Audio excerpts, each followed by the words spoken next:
इसके ऊपर इफेक्ट डालते हैं, और कुछ ऐसी चीज़ें हैं जो एक्सपेरिमेंटल हैं।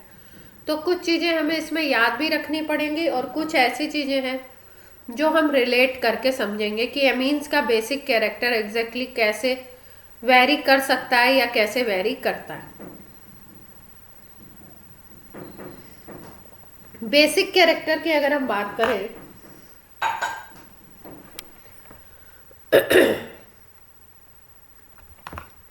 वॉइस क्लियर है सबको? बेसिक कैरेक्टर की अगर बात की जाए कि अगर हम किसी चीज को बेस बोलते हैं तो बेस का मतलब क्या होता है, बेस का मीनिंग क्या होता है, कोई बताएगा? बेस का मतलब क्या होता है?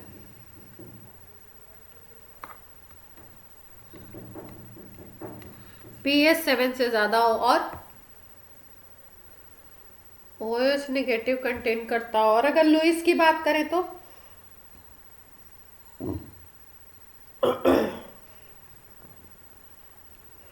लुइस की अगर बात करें तो लुइस बेस का क्या मतलब है? हाँ, लुइस बेस का मतलब है कि वो लोन पेयर डोनेट कर सकता हो, यही बात तो होती है। लोन पेयर डोनेशन हो, उसमें डोनेशन प्रॉपर्टी हो, है ना। अब देखो इसमें क्या है, इसमें यह है कि कोई ऐसी कंडीशन, मान लो कोई ए कंपाउंड है और कोई सपोज बी कंपाउंड है, दो कंपाउंड है, ठीक है, दोनों ही बेस हैं, दोनों ही बेसिक हैं। अब हमें कंपेयर करना है तो हम क्या देखेंगे कि लोन पेयर, मान लो कि ये ऐसा है जिसमें लोन पेयर एक जगह पे नहीं है, डीलोकलाइज हो जाता है एक जगह से दूसरी जगह, दूसरे जगह से तीसरी जगह, मतलब रेजोनेंस में इन्वॉल्व है। तो जहां पे भी लोन पेयर रेजोनेंस में इन्वॉल्व होगा, डीलोकलाइज होगा, एक जगह पे फोकस नहीं होगा, एक सेंटर पे फोकस नहीं होगा, वहां पे क्या होगा, वहां पे हम बोलेंगे कि बेसिक प्रॉपर्टी कम हो जाएगी।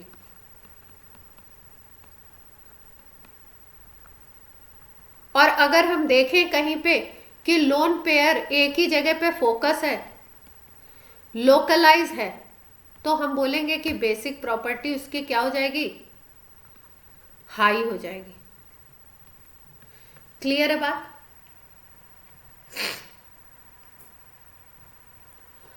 अब दूसरी अगर बात करें तो दूसरी चीज हम कैसे समझते हैं कि बेस है, जैसे मान लीजिए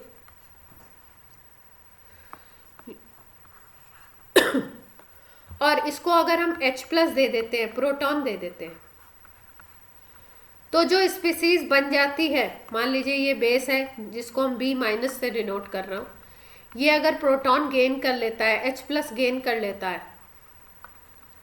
तो ये बना ले BH। और ये BH जो हो, ये अगर लुइस बेस है और ये प्रोटॉन गेन कर लिया, तो ये इसका कॉन्जुगेट एसिड हो जाएगा।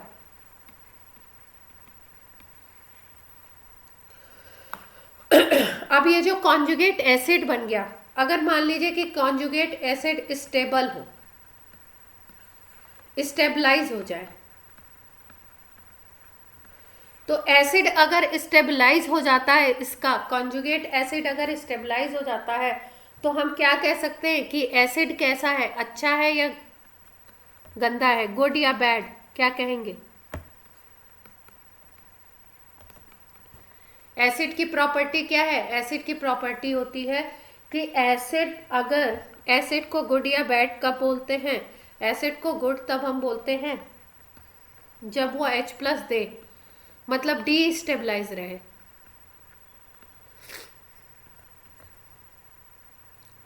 और उसको बैड कब बोलेंगे? जब वो स्टेबलाइज बना रहेगा, H+ नहीं देगा या कम देगा।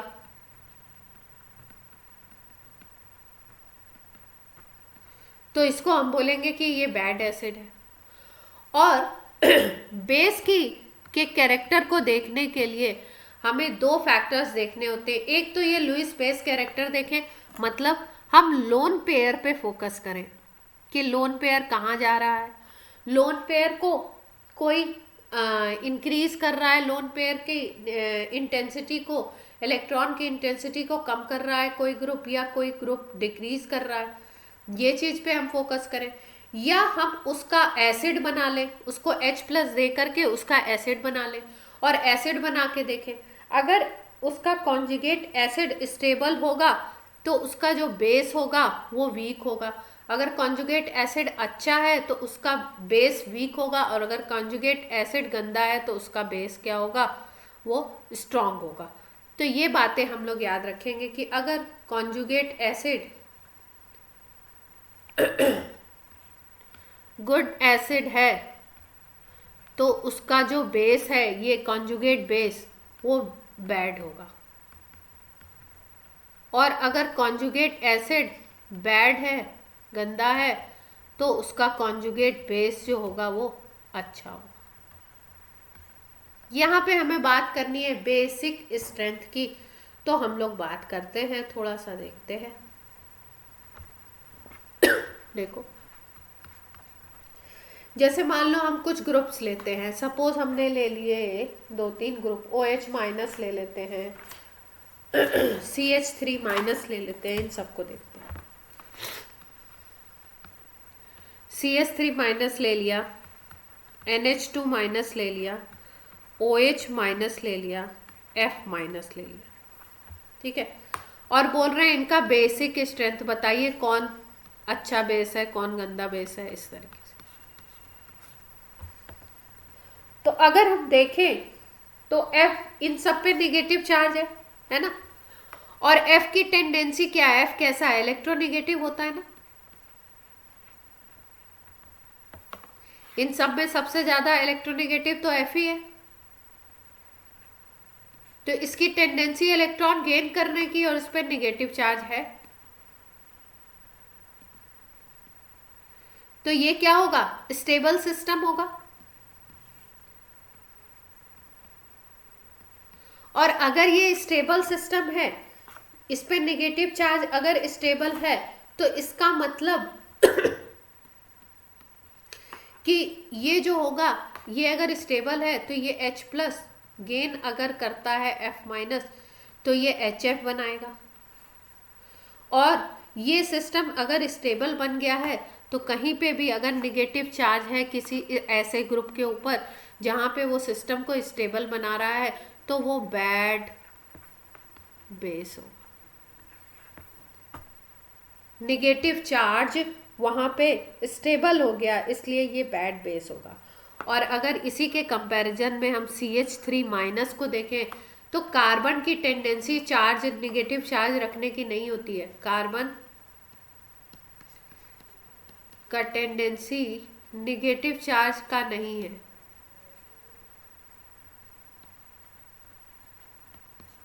तो ये क्या करेगा, ये इस निगेटिव चार्ज को ख़त्म करना चाहेगा, H प्लस को गेन करेगा जल्दी से।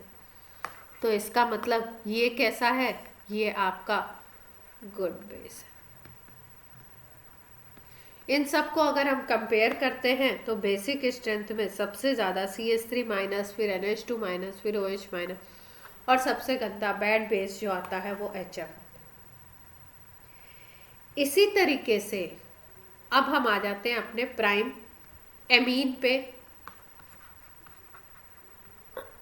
एमीन को अगर ध्यान से देखो, 1 डिग्री ले लो, 2 डिग्री ले लो, 3 डिग्री ले लो, और अमोनिया ले लेते हैं, इन सबको कंपेयर करते हैं।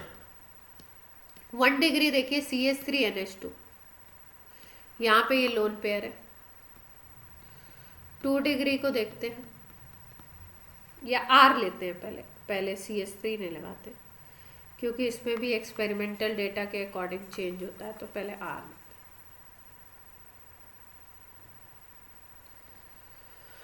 हैं। RNH2 है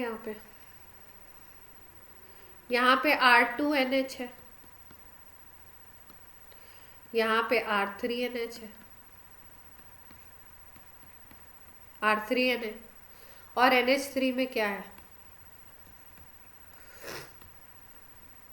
देख पा रहे हैं? अब क्या है, अगर यहां पे देखो तो लोन पेयर यहां पे है, और लोन पेयर की तरफ इलेक्ट्रॉन डेंसिटी को पुश करने के लिए आर है यहाँ पे, देख पा रहे हैं? यहाँ पे दो तरफ से पुश करने के लिए आर है, यहाँ पे थ्री साइड से आर पुश कर रहा है। इसका मतलब इलेक्ट्रॉन तो यहाँ पे ऑलरेडी हैं और यहाँ पे इलेक्ट्रॉन और पुश हो रहे हैं, मतलब इलेक्ट्रॉन डेंसिटी को इंक्रीज कर रहा है आर।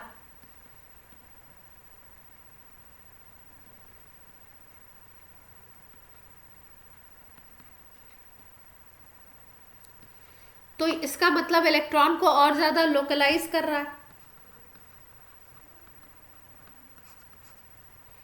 किसके कंपैरिजन में, अगर हम अमोनिया के कंपैरिजन में देखते हैं तो अमोनिया में हाइड्रोजन है केवल, यहाँ पे आर आ गया। यहाँ पे अगर देखें तो दो आर आ गए तो और ज्यादा, यहाँ पे अगर आ गए तो तीन आर आ गए तो और ज्यादा आ गए। तो देखने से क्या पता लग रहा है हमें कि यहाँ पे जो इलेक्ट्रॉन डेंसिटी है वो 3 डिग्री में बहुत ज्यादा फोकस है। तो बेसिक ऑर्डर किस तरीके का आना चाहिए, यहाँ पे बहुत ज्यादा फोकस है तो ऐसा आना चाहिए क्या?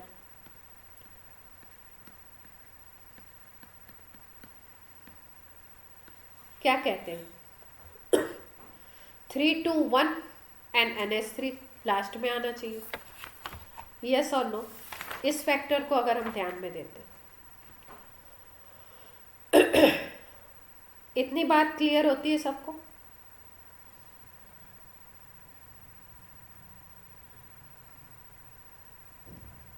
देखो, बेसिक नेचर का क्या मतलब है कि इलेक्ट्रॉन जो नाइट्रोजन पे है, जो लोन पेयर ऑफ इलेक्ट्रॉन है, वो वहां पे फोकस है या नहीं है, ठीक है?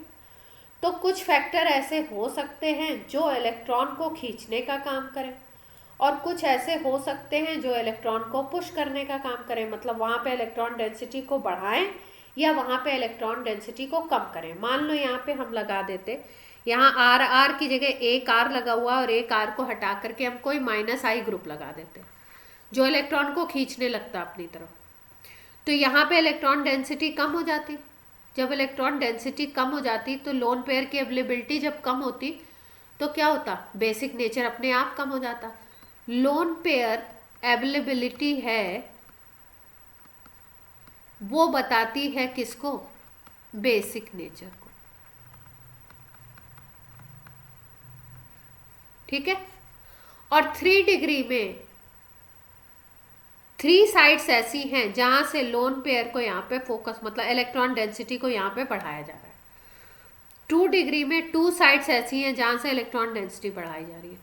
1 डिग्री में एक साइड ऐसा है जहां से इलेक्ट्रॉन डेंसिटी बढ़ाया जा रहा है। और अमोनिया में कोई एल्काइल ग्रुप नहीं है, H है। H का जो आपका ये इंडक्टिव होता है ये कम होता है, इसलिए इसके कंपैरिजन में H का तो बहुत ही कम होगा। क्लियर? तो ये बेसिक नेचर है का ऑर्डर है आपका एमीन और अमोनिया में। लेकिन इसके साथ एक फैक्टर भी याद रखेंगे कि ये जो कंडीशन है ना, ये गैसियस फेज में है। 2 फेज में क्वेश्चन आपसे पूछा जाता है, एक तो गैस फेज में और दूसरा जो इन जनरल पूछा जाता है वो इन जनरल होता है सॉल्यूशन फेज में, क्योंकि रिएक्शंस जो इन जनरली होते हैं वो सॉल्यूशन फेज में होते हैं। तो रिएक्शंस के टर्म्स में अगर पूछा जाएगा तो वो सॉल्यूशन फेज में होगा या एक्वस सॉल्यूशन में पूछा जाता है। ये तो गैसियस फेज में ये फैक्टर ये आता है 3 2 1 का ऑर्डर, अमोनिया लास्ट में आती है, ये आता है गैसियस फेज में, ठीक है? अब दूसरी बात करते हैं हम लोग कि एक्वस सॉल्यूशन जब हम लेते हैं तो ऐसा क्या चेंज आएगा।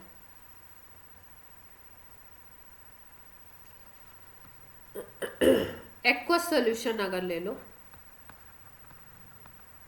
तो ऐसी क्या चीज चेंज आ जाएगी जिसकी वजह से बेसिक नेचर चेंज होगा, इसको देखते हैं।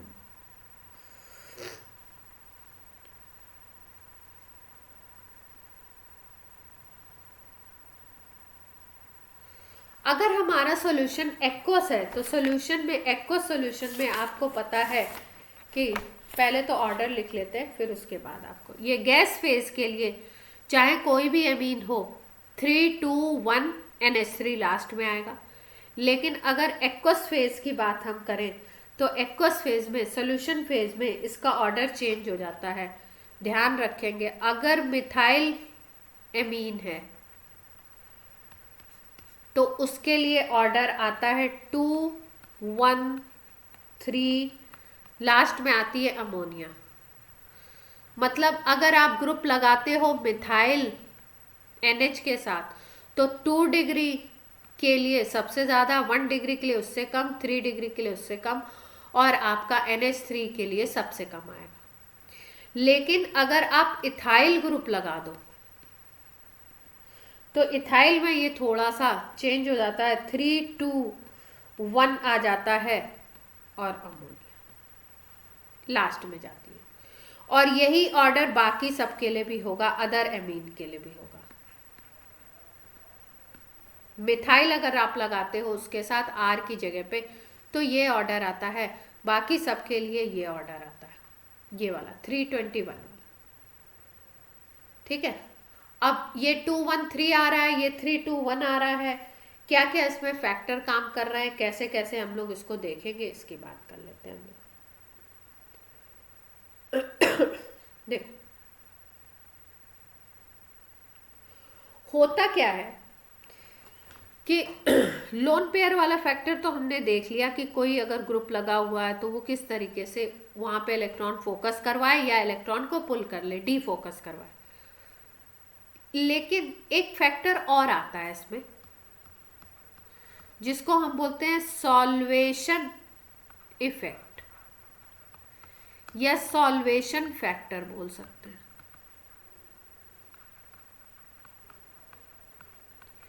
इस सॉल्वेशन फैक्टर में क्या देखा जाता है, क्या देखते हैं हम लोग, जैसे मान लो ये अमोनिया है,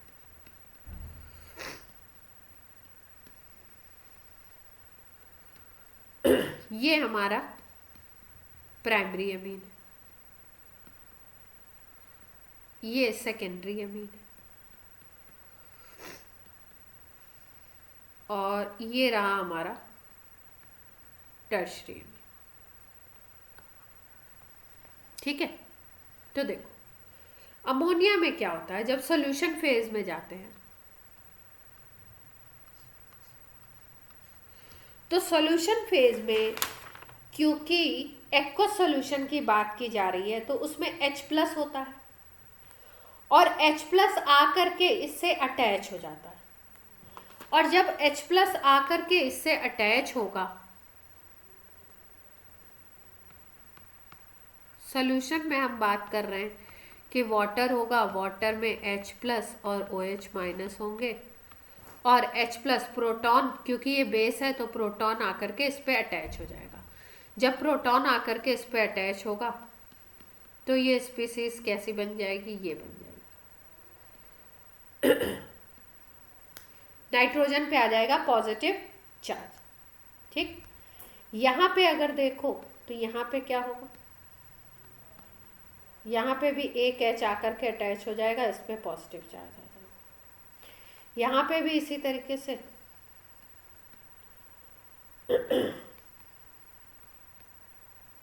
ये R ऐसे कैसा है, एक H आकर के अटैच हो गया, इस पे पॉजिटिव। और यहाँ पे 3 डिग्री में अगर हम लोग देखें तो 3 डिग्री में क्या होगा, 3 डिग्री में इस तरीके का कोई चांस हमें दिखाई देगा क्या, H+ तो आकर के अटैच होगा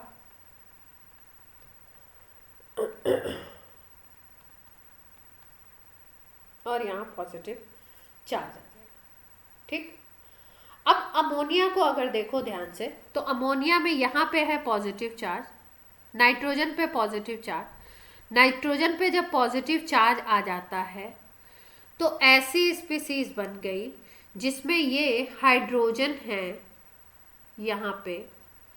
अब ये क्या करेगा कि जो सॉल्वेंट मॉलिक्यूल हैं H2O हैं उसके ऑक्सीजन और इसके नाइट्रोजन के बीच में ये हाइड्रोजन आ जाएगा। जैसे मान लो ये H2O है सॉल्वेंट का, तो इसका ये जो ऑक्सीजन है, ये नाइट्रोजन और ये हाइड्रोजन के बीच में हाइड्रोजन बॉन्डिंग बन जाएगी।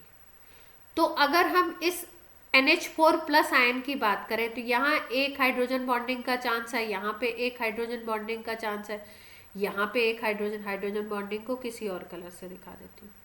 यहाँ पे एक हाइड्रोजन बॉन्डिंग का चांस है, यहाँ पे एक चांस है, यहाँ पे एक चांस है H बॉन्डिंग के। और अगर H बॉन्डिंग होती है तो सिस्टम क्या हो जाता है, स्टेबिलिटी आ जाती है।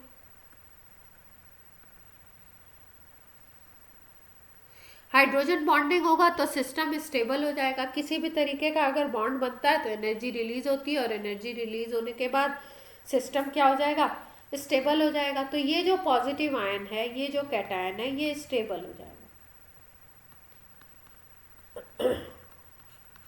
और कभी भी अगर ये कैटायन स्टेबल होता है तो इसका मतलब है कि ये जो बेस है ये अच्छा बेस है, बेसिक प्रॉपर्टी इंक्रीज हो गई इसकी, अगर ये कैटायन स्टेबल बन गया H प्लस गेन करने के। इसी तरीके से अगर 1 डिग्री एमीन में देखो तो यहाँ पे 1 2 3 हाइड्रोजन है, तो 3 साइट होंगी हाइड्रोजन बॉन्डिंग की।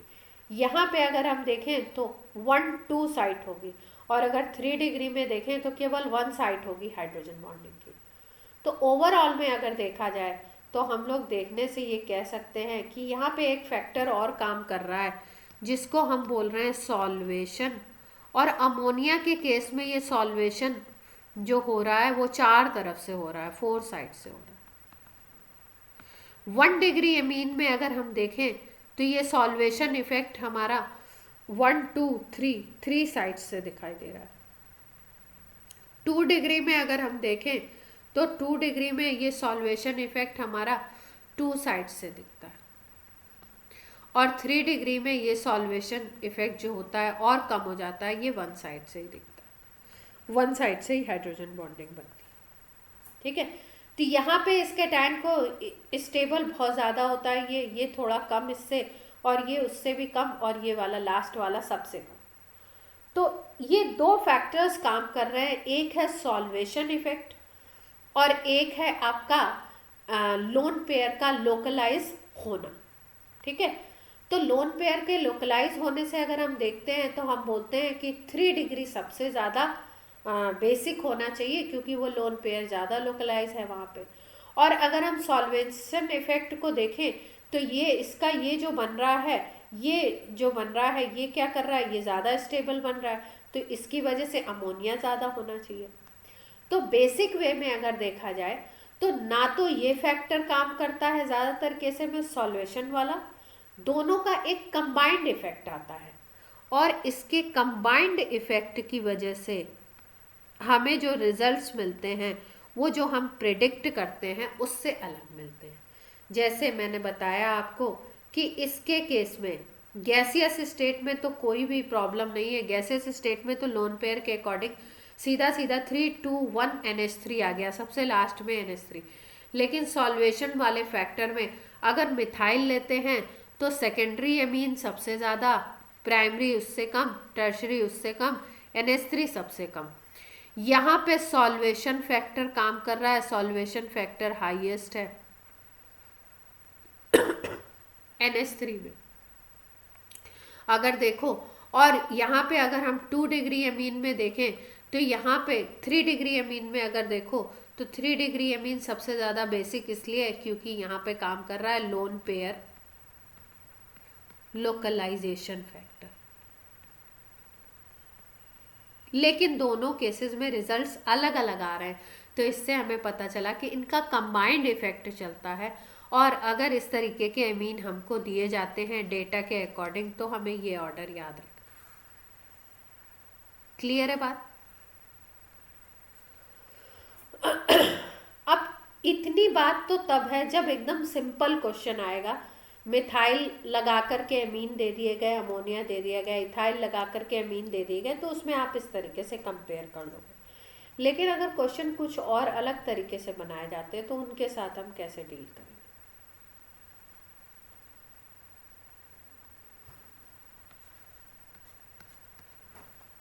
देखो, जैसे मान लो हमारे पास क्वेश्चन दे दिया इन्होंने, एक क्वेश्चन है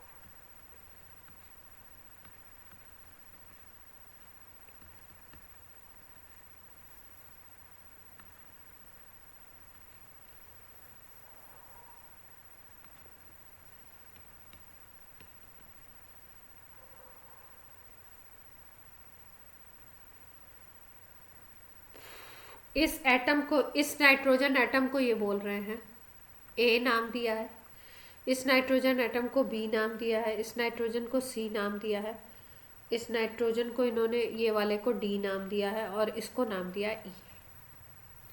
क्वेश्चन क्या है?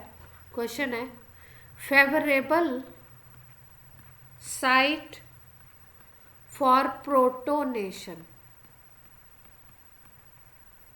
प्रोटोनेशन के लिए कौन सी साइट फेवरेबल है?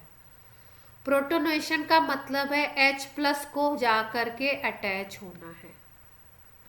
तो साइट कौन सी फेवरेबल होगी? जहां पे लोन पेयर इलेक्ट्रॉन लोकलाइज होगा। क्या कहते हैं? लोन पेयर ऑफ इलेक्ट्रॉन अगर लोकलाइज हो किसी जगह पे ज्यादा, तो वो साइट क्या हो जाएगी? H+ को जल्दी से अट्रैक्ट कर लेगी। भाई वहां पे लोन पेयर इलेक्ट्रॉन है तो वो यूज हो जाएगा, H+ को अट्रैक्ट करके बॉन्ड बन जाएगा फटाफट से। ठीक, अब इसमें से A B C D E ये इतने सारे दिए हुए हैं और ऑप्शन कुछ उस तरीके से बनाए गए हैं, जैसे A B, एक ऑप्शन है B C D, एक है नन ऑफ दीज, ऐसे बनाए गए हैं।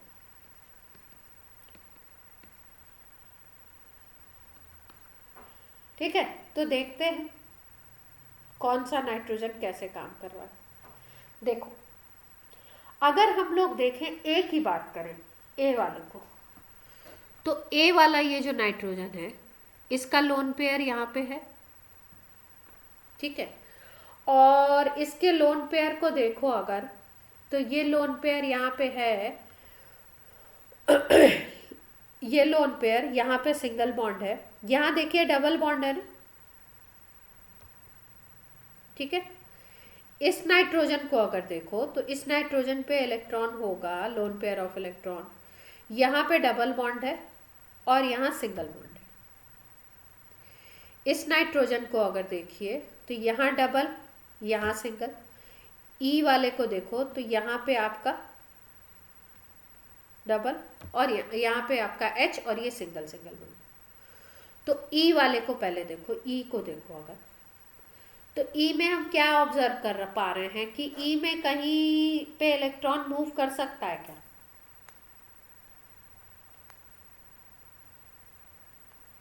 ई में हमें कहीं पे ऐसा दिख रहा है जो रेजोनेंस में जा सकता है ये इलेक्ट्रॉन? ध्यान से देखो, ई वाला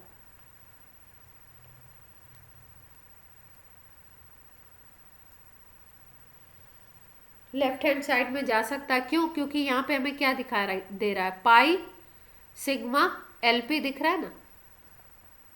तो ये इलेक्ट्रॉन इधर की तरफ मूव कर सकता है, कॉन्जुगेशन में जा सकता है। तो ई तो कॉन्जुगेशन में जाएगा, मतलब ई तो रेजोनेंस में जाएगा। तो ई कैसा हो गया? डीलोकलाइज हो गया। तो ये तो साइट नहीं हो सकता ना, फेवरेबल साइट। ठीक, अब हम लोग देखते हैं डी को, देखते हैं डी में अगर देखो तो डी का इलेक्ट्रॉन ये यहाँ पे है इलेक्ट्रॉन, इस इलेक्ट्रॉन को अगर देखो तो ये इलेक्ट्रॉन इधर तो सीधे इसके डबल बॉन्ड है। ठीक है, और अगर हम इधर देखें तो इधर जा सकता है क्या? चांसेस हैं इसके? Resonance pi sigma lone pair है। अच्छा, ए वाले को देखो, ए वाले में क्या सीन है? ए वाले में अगर हम देखें तो ए वाले में कहाँ पाई सिग्मा लोन पेयर? ए वाले को अगर देखो तो ए वाला आपका यहाँ पे देखो तो सिग्मा सिग्मा फिर पाई है, पाई सिग्मा सिग्मा है। अगर इधर से देखें तो इधर से तो बहुत ही दूर है, तो ए वाले में कोई चांसेस हमें नहीं दिखाई दे रहा है। ए वाले में अगर हम देखें तो ए वाला जो है उसमें हमें कोई चांसेस नहीं दिख रहे हैं रेजोनेंस के।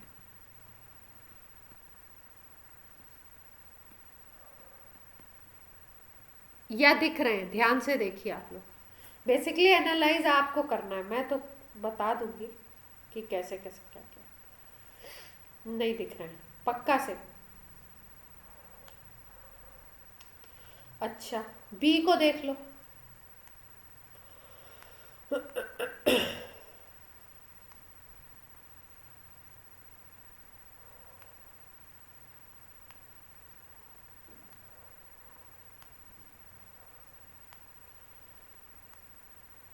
बी में भी आपको पाई सिग्मा दिखाई दे रहा है, ठीक है। सी में देखो,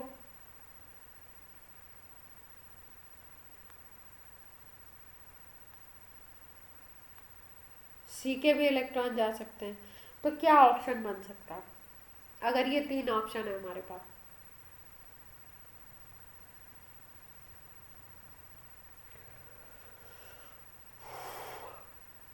एक बार देख लूँ स्ट्रक्चर सही ड्रॉ हुआ है, ऑप्शन ही देख लेती हूँ कि सही ऑप्शन क्या है, क्या बनाए हैं इन्होंने ऑप्शन।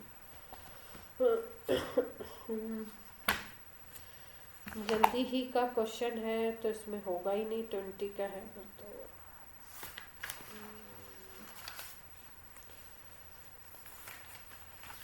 20 का क्वेश्चन है ये।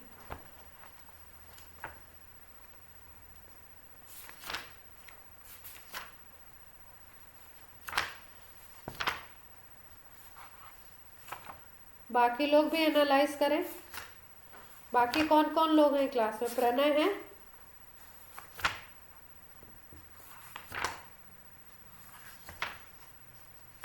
प्रणय, आयुष, ट्राई करने की कोशिश करें। हाँ, प्रणय है, चैट में लिख रहा है। आयुष नहीं है?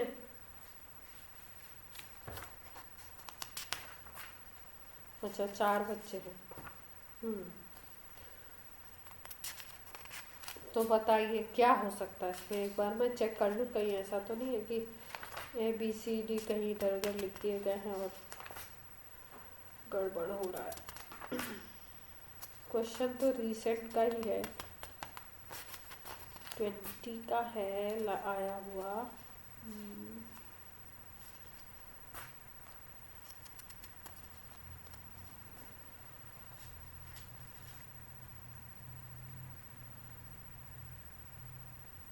प्रोटॉन,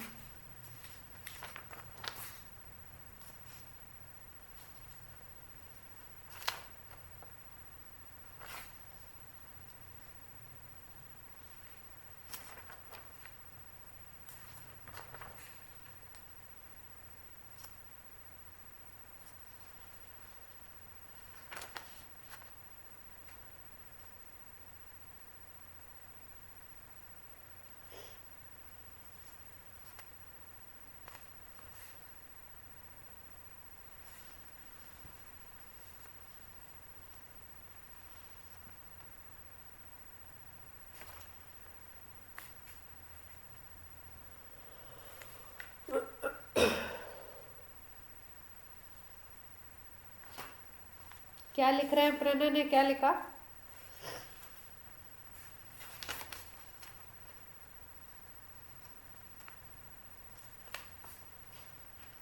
अच्छा, यस मैम में क्या होगा? आंसर निकालना है ना। यस मैम में तो कुछ नहीं होने वाला।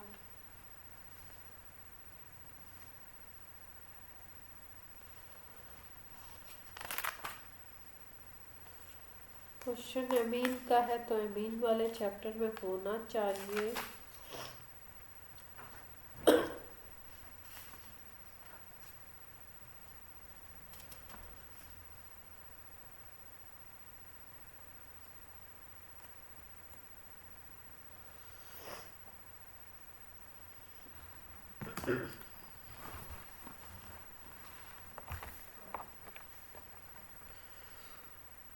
अच्छा, एक सेकंड के लिए इस क्वेश्चन को छोड़ते हैं अभी के लिए। देखो,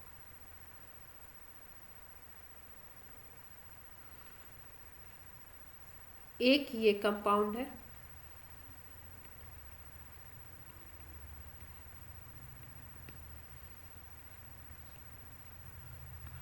एक कंपाउंड हमारा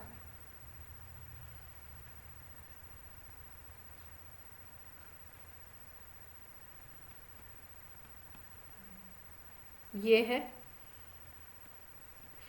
एक है ये, और एक एनिलीन है।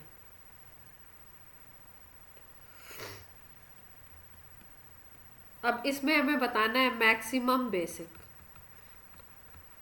कौन सा सबसे ज़्यादा बेसिक है। ए, बी, सी, डी।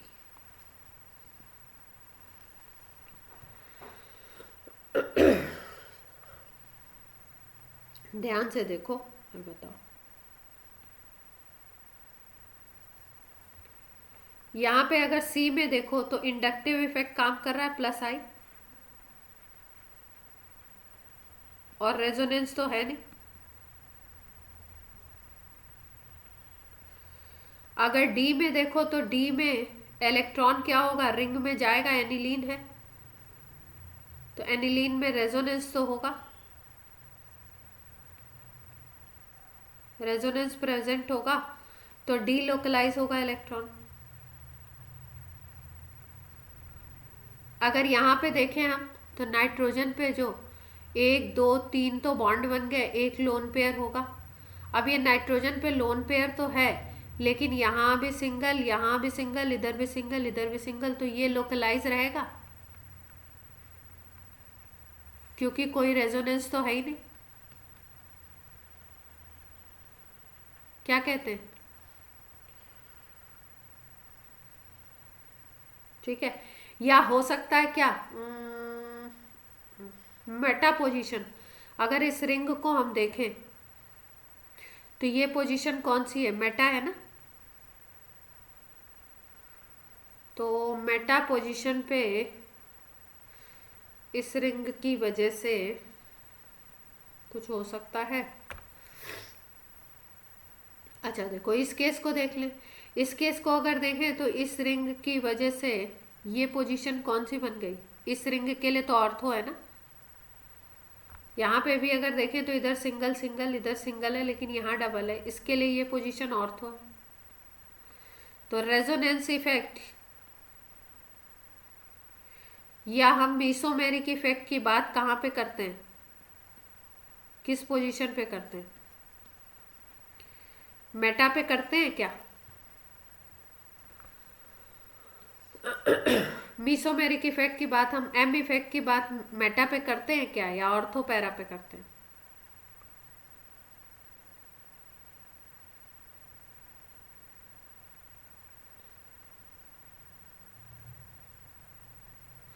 तो मीसोमेरिक नहीं, मेटा पे नहीं करते ना। हाँ, मेटा पे तो बात ही नहीं होती इसकी। तो मेटा पे तो इसकी बात नहीं होती। इसका मतलब ये वाला इलेक्ट्रॉन जो है ये कहीं से भी रेजोनेंस में तो जा नहीं सकता, ये जो बी वाला है। तो ये कम्प्लीटली लोकलाइज है, लेकिन ये जा सकता है, ऑर्थो पे है ना। तो अगर देखो आप तो सबसे ज़्यादा हाईएस्ट कौन सा बनना चाहिए? इसमें डी लोकलाइज है, इसमें लोकलाइज है, और इसमें भी लोकलाइज है, लेकिन अगर हम कंपेयर करें तो सबसे ज़्यादा किसका आना चाहिए आपके अकॉर्डिंग? ये बता रहे हैं किसको सबसे ज़्यादा।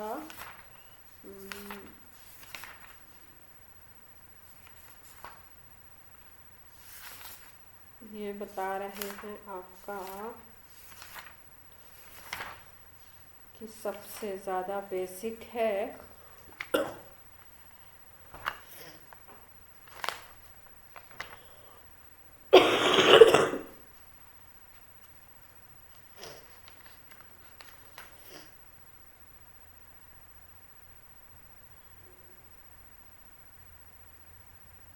ये बता रहे हैं सबसे ज़्यादा बेसिक बी को,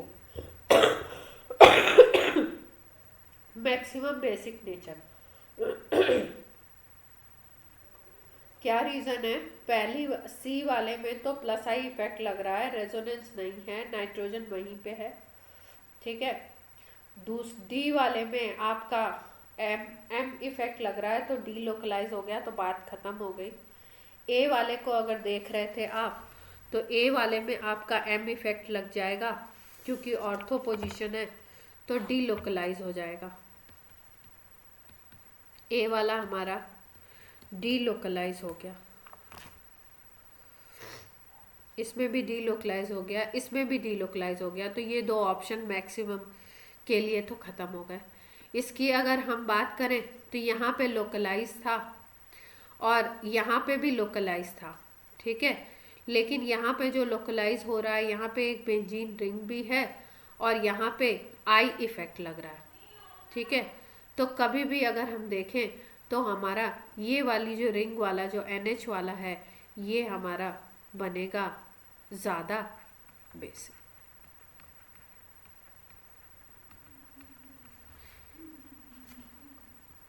क्योंकि इसमें अगर हम बात करें तो इसके लिए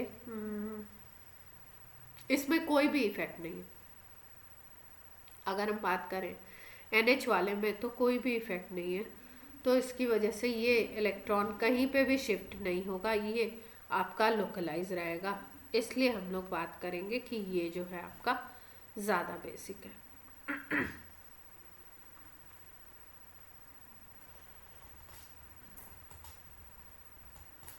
टाइम बताइए। 7:18 हो गया। ABCD वाला क्वेश्चन मिल जाता तो इसको करवा देते, अच्छा क्वेश्चन था। एक और क्वेश्चन है, देखो।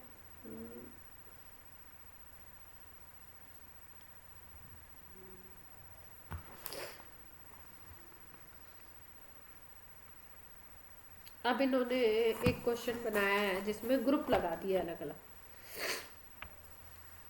एक ग्रुप इन्होंने लगाया, यहाँ पे लगा दिया NCH3 होल्टॉइस बेंजीन रिंग, यहाँ पे OCH3 लगा दिया।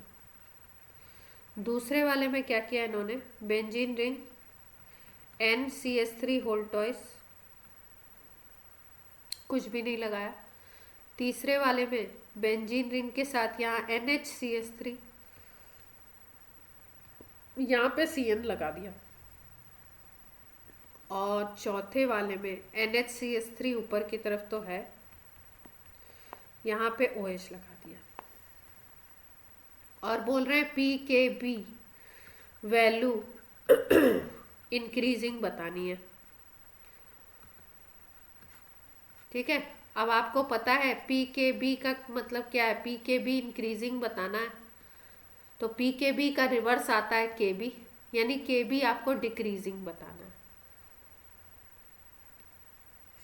KB होता है आपका, KB बताता है कि बेस अच्छा है या गंदा है, बेसिक स्ट्रेंथ को बताता है। तो किसकी बेसिक स्ट्रेंथ सबसे ज़्यादा है, किसकी सबसे कम है, आपको ये डिक्रीजिंग में बतानी है। इसका मतलब हाई टू लो बताना है।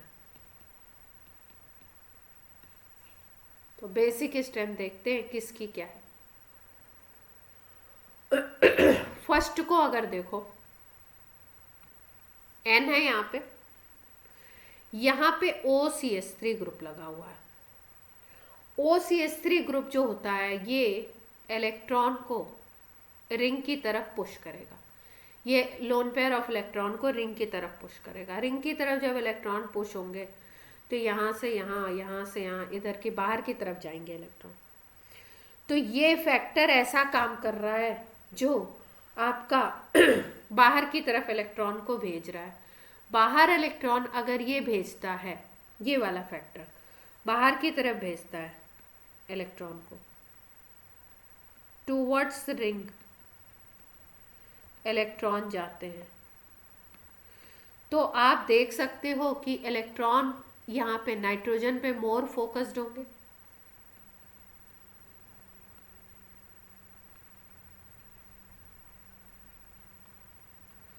मतलब लोकलाइज होंगे फर्स्ट केस में। सेकेंड केस को अगर देखो तो सेकेंड वाले में यहाँ पे NCS3 लगा हुआ है केवल। तो अगर देखो तो यहाँ के जो लोन पेयर ऑफ इलेक्ट्रॉन है ये एक कंजुगेशन में जा सकते हैं, और दूसरा यहाँ पे CH3 से इसको पुश मिल रहा है इन इलेक्ट्रॉन। थर्ड वाले को अगर हम देखें तो थर्ड वाले में ये जो CN ग्रुप है ये क्या करता है, इलेक्ट्रॉन को अपनी तरफ पुल करता है, इलेक्ट्रॉन को पुल करेगा ये अपनी तरफ, ठीक है। लेकिन इलेक्ट्रॉन को तो ये पुल करेगा, लेकिन यहाँ पे M इफेक्ट नहीं काम करेगा।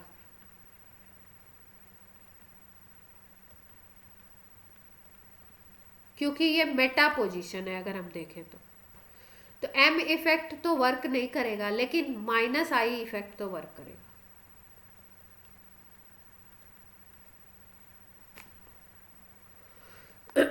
अब अगर हम बात करें यहाँ पे तो OH भी इलेक्ट्रॉन को पुल करेगा, -I इफेक्ट शो करेगा,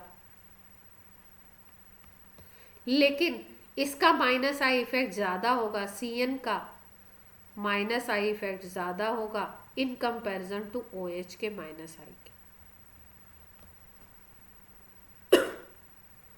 तो अगर ओवरऑल में देखा जाए, ओवरऑल आप देखो तो ओवरऑल में क्या होगा,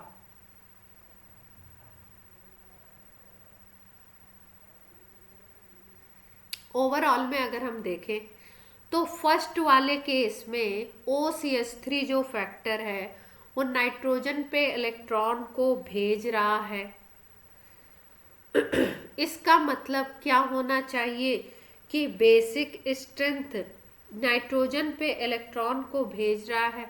यहाँ पे अगर देखें तो ये नाइट्रोजन को इलेक्ट्रॉन को पुल कर रहा है, यहाँ पे देखें तो ये फैक्टर इलेक्ट्रॉन को पुल कर रहा है। अब इसको अगर हमें देखना है तो हम एक तरीके से और देख सकते हैं, देखो कैसे।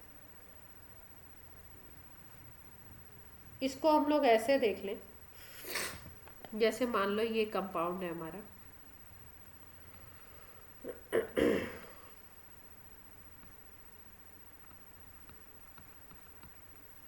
इसको हम प्रोटॉन दे देते हैं, प्रोटॉन दे दे। प्रोटॉन अगर हम दे देंगे इसको तो आपको पता है कि जब प्रोटॉन दे दोगे तो यहाँ पे NH प्लस बन जाएगा, CH3 होल्टॉइस ये बन जाएगा। ये बेस है तो ये क्या बन जाएगा, कॉन्जुगेट एसिड।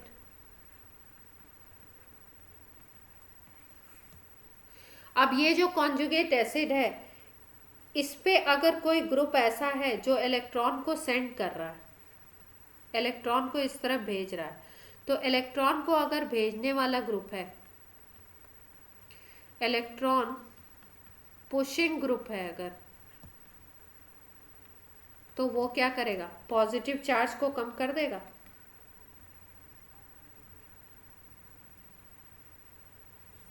और पॉजिटिव चार्ज अगर इसका कम होगा तो ये स्टेबलाइज होगा या डीस्टेबलाइज होगा।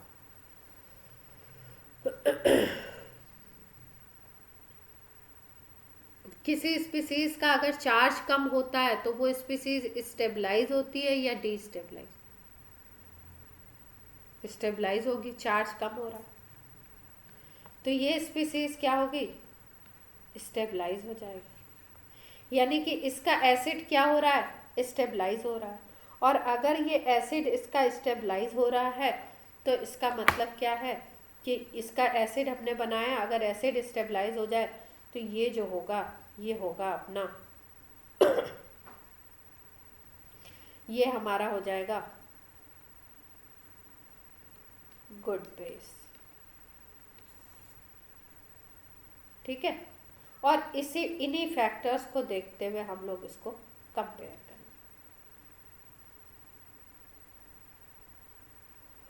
चलो आज की क्लास हम लोग यहीं पे ऑफ करते हैं।